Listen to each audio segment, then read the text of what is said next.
adigoo iga raali ah waxaan rabaa inaan halkan ka cadeeyo cadaaladdu maanta meesha ay marayso garsoorayaashii hore iyo kuwa maanta jooga waxa ilaahay mahadiisa maxkamadda sare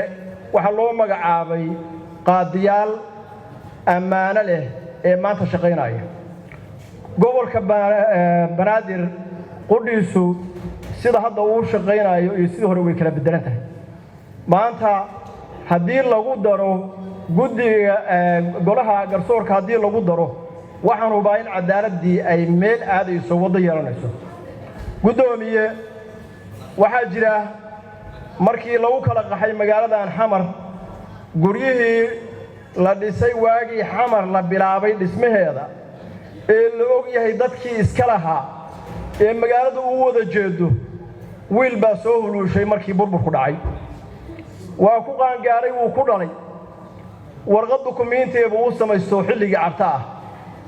qofkii lahaa ayaa soo istaagay dukumiintiga originaalka ah buu wataa maxkamaddu tagay waxa la yiri waa loo xukumo qofkii lahaa baa loo xukumo waxa la qofkaana guriga iska leh isla markaa dukumiintiga hoos waxa kaga qoran ninkii faalsu wataa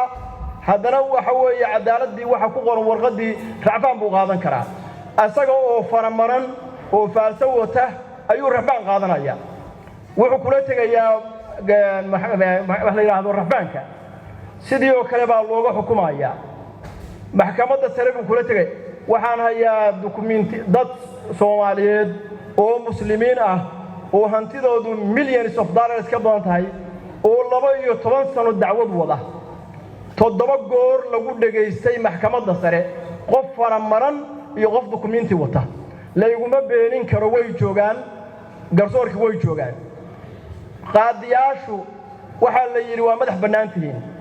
biduuni asbaab iyagoo aan eegin ayay xukun waxay ku ridayaan in yar oo shilma oo ay qaateen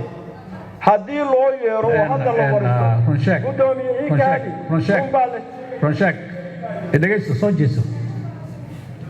waxa sheegaysid waa eedeen ogow oo lagu maxkamadeyn karo fariiso Ronshak fariiso hadda taagnaane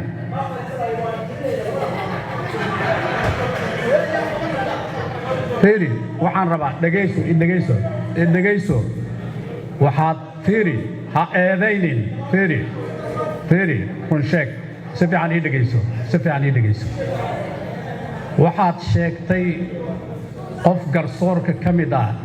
inuu laalish qaatay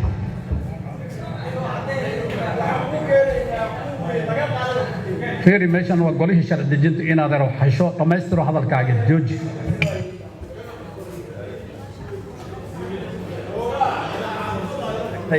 waxaan ogahay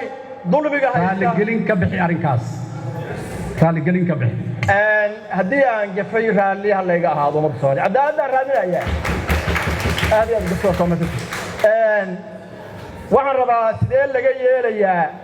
dadkii intaas oo dulmiga soo sameeyay oo aan ognahay qaybtood inay magaalada joogaan gudoomiye waxaan goobjoog ka ahaa xukun dhacay oo qaadigii riday uu yiri iga raalli ahaada haddii uu yimaado mushrik dabka caabuda cadaalad baad helaysaan laakiin anigu idinma samaynin waa goobjoog oo waa jiraan waxaan ogahay dadkii dukumiintiga originaalka haystay oo ay la dacwoonayaan dad faramaran oo hadduu yiraahdo hantidaydii baa dhaqaale ka socdaa 100,000 baa laga helayaa hal ii joojiyo oo dhulkan hal la xanibo lagu shaqaysanayo oo aan la xanibayn gudoomiye cadaaladda maanta aanu sugayno laguma soo koobi karo wax maanta iyo berri iyo saadba laga hadlo waxaan rabnaa walaalaha iyo inaanu la dardaaranno waxaan rabnaa inaanu codka si farxad ku jirto u siino waxaan rabnaa inaanu yaa ihaysta asantay fariiso marka waxaan rabnaa inaanu la dardaaranno oo aan la shaqeyno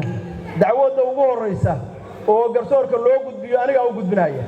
maxaa yeelay goobjoog baana waxaan ogahay meeshaan iyo waxa ka socda gudoomiyow adigoo iga raali ah waxaan rabaa inaad xildhibaanada u fasaxdid dadku waa buuxaan cadaalad darri ka wada hadlayaan garsooroyaasha la soo magacaabay iyo guddiga adeeg garsoorkana waa ansixinaynaa si farxad oo boqol baan u ansixinaynaa aad iyo aad waxaan uga mahadnaqayaa dhegaysiga ay dhegaysateen cadaaladana ha laga wada shaqeeyo haddaynan cadaalad helin waxba heli mayno cadaaladda see loo helayaa haddaynu dirno guddiga adeeg garsoorka oo aan miisaaniyaddii iyo waxay ku shaqayn lahaayeen aynaan u dhammaystirin cadaalad la arki maayo qadoodi kuma shaqayn karaan garsoore qatani ma ridi karo xukun aan ku dhowaano miisaaniyadda dalka oo wasaaradda maaliyaddu ay qaadanayso intii la doono budget ku shaqaynayso aan u weecino garsoorka aan u weecino ninka garsooraha waa inuu ka maarmaa inuu gacanta dhigto waa inuu kalsooni helaa waa inuu sharafina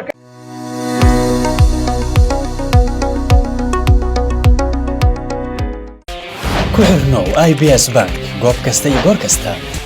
adigoo isticmaalaya IBS Mobile Banking degso application-ka oo isticmaal adeega IBS Mobile Banking si aad u isticmaasho application-ka fadlan kala soo deg Google Play ama App Store-ka ku qoro IBS Mobile Banking kadibna guji install si aad ula soo degto app-ka haddaba ka isticmaal teleefankaaga adeegyada IBS Bank